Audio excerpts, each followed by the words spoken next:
السلام علیکم دوستو، آج ہم فرعون کے محل اور موسیٰ علیہ السلام کے بارے میں جاننے والے ہیں۔ آپ کو بتا دوں کہ مصر کے سبھی بادشاہ کو اس وقت فرعون کہا جاتا تھا، لیکن آج ہم جس فرعون کے بارے میں جاننے والے ہیں وہ حضرت موسیٰ علیہ السلام کے زمانے میں رہ چکا فرعون، مصر کا آخری بادشاہ اور آخری فرعون تھا۔ میری آپ سے گزارش ہے کہ ویڈیو کو آخر تک ضرور دیکھیں، اور اگر ابھی تک آپ نے ہمارے چینل کو سبسکرائب نہیں کیا تو سبسکرائب ضرور کریں اور پاس میں دیے گئے بیل آئیکن کو ضرور کلک کریں تاکہ ہماری ویڈیو کی نوٹیفیکیشن آپ تک پہنچتی رہے۔ تو ناظرین اکرام، یہ وہی فرعون ہے جو موسیٰ علیہ السلام کی تعلیمات اور ان کے دین اور اللہ تعالیٰ کی نافرمانی کی وجہ سے اپنے پورے لشکر کے ساتھ دریائے نیل میں تباہ ہوا۔ اس کے بارے میں بتانے سے پہلے آپ کو یہ بھی بتا دوں، آج میں آپ کو فرعون کے محل کی کچھ عجیب و غریب قاعدے کے بارے میں بھی آپ کو بتاؤں گا۔ ہر بادشاہ کی طرح فرعون نے بھی اپنی حکومت میں ایک محل بنوایا جو بہت عالیشان تھا، لیکن اس کے غرور اور تکبر کی وجہ سے اس کا محل تباہ ہو گیا۔ یہ سب کیوں اور کیسے ہوا، آئیے اس کے بارے میں جانتے ہیں۔ فرعون کا ذکر قرآن شریف میں بنی اسرائیل کے زمانے میں آتا ہے۔ فرعون نے غرور اور تکبر کی ساری حدیں پار کر دی۔ موسیٰ علیہ السلام نے فرعون کو اللہ پاک کی طرف بلایا، لیکن وہ اپنی تکبر کی وجہ سے اپنے آپ کو خدا کہلانا شروع کر دیا، اور یہی وہ وجہ کہ اللہ تعالیٰ نے فرعون کو پوری دنیا کے لیے عبرت کا نشان بنا دیا، اور وہ اپنے پورے لشکر کے ساتھ دریا میں تباہ ہو گیا۔ فرعون کی لاش آج بھی پوری دنیا کے لیے ایک سبق ہے۔ آج ہم تاریخ کی روشنی میں فرعون کی حقیقت جانیں گے۔ قرآن شریف میں اللہ تعالیٰ نے فرمایا ہے، اور ہم فرعون کی لاش کو محفوظ رکھیں گے تاکہ وہ آنے والے لوگوں کے لیے ایک سبق۔ فرعون کی لاش 1898 میں دریائے نیل میں تبیسیہ کے قریب بادشاہوں کی آبادی کے پاس سے ملا۔ بادشاہوں کی آبادی اس جگہ کو کہا جاتا ہے جہاں مصر کے لوگ اپنے فرعون کو دفناتے تھے۔ فرعون کی لاش کو بادشاہوں کی آبادی سے نکالا گیا۔ 1907 میں جب پروفیسر میتھ نے جب اس کے جسم پر ریسرچ کی تو اس کے جسم پر بہت نمک جمی ہوئی ملی، جس سے یہ پتہ چل رہا تھا کہ ایک لمبے وقت تک یہ کھارے پانی میں رہا اور اس کی لاش دریائے نیل میں محفوظ رہی۔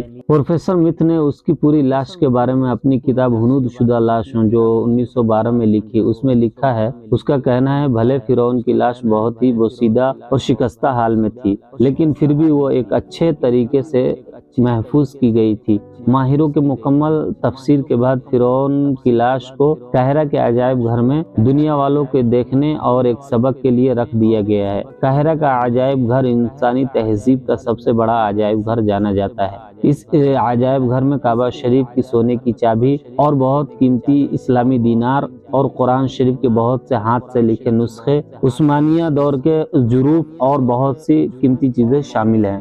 یہ تو رہی فرعون کی لاش کی بات، جس کی پیشن گوئی قرآن شریف سے ملتی ہے۔ اب تھوڑا اس کے بارے میں جانتے ہیں کہ کیا وجہ تھی کہ فرعون آج بھی عبرت کا نشان بنا ہوا ہے، اور ساتھ ہی اس کا محل بھی عبرت کا نشان بنا ہوا ہے۔ فرعونوں نے مصر میں 3000 سال تک حکومت کی، اور مصر پر کل 33 فرعون گزرے ہیں۔ ہر فرعون کی حکومت ایک صدی تک رہی ہے، جس میں سے ہمارا آج کا بیان آخری فرعون کے بارے میں ہے۔ یہ وہی فرعون تھا جس کا مقابلہ حضرت موسیٰ علیہ السلام سے ہوا، جو پانی میں تباہ ہوا، اور اس کے ڈوبنے کے بعد سے ہی فرعونوں کی حکومت ہمیشہ کے لیے ڈوب گیا۔ فرعونوں کی حکومت بہت لمبے عرصے تک تھا۔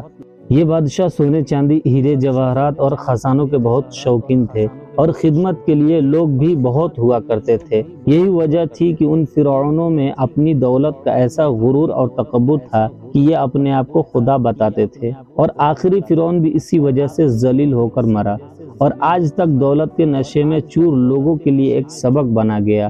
آخری فرعون ایک بہت ہی ظالم اور گھمنڈی بادشاہ تھا۔ اس نے اپنی حکومت میں لوگوں پر ہر طرح کے ظلم و ستم ڈھائے، اور یہ لوگوں کو اپنے آپ کو خدا منوانے اور اپنی عبادت کروانے کو مجبور کرتا تھا۔ کچھ مصر کے لوگوں کو یہ لگتا تھا کہ فرعون ان کے اور ان کے خدا کے بیچ باتیں پہنچانے کا ایک ذریعہ ہے۔ فرعون نے اپنی قوم کو دریائے نیل کے ذریعے گمراہ کر رکھا تھا۔ جب دریائے نیل اپنی پوری طاقت کے ساتھ لہریں مارتا تو فرعون عام لوگوں میں یہ اعلان کروا دیتا کہ دریائے نیل کو فرعون نے تمہارے لیے پرجوش کر دیا ہے، لہٰذا اب تم فرعون کو سجدہ کرو۔ تو لوگ جہالت کی وجہ سے یہ گناہ کرتے۔ ایک سال ایسا آیا کہ دریائے نیل کا پانی بہت کم ہو گیا، اور اللہ تعالیٰ نے اس سے لہریں مارنے کی اجازت نہ دی۔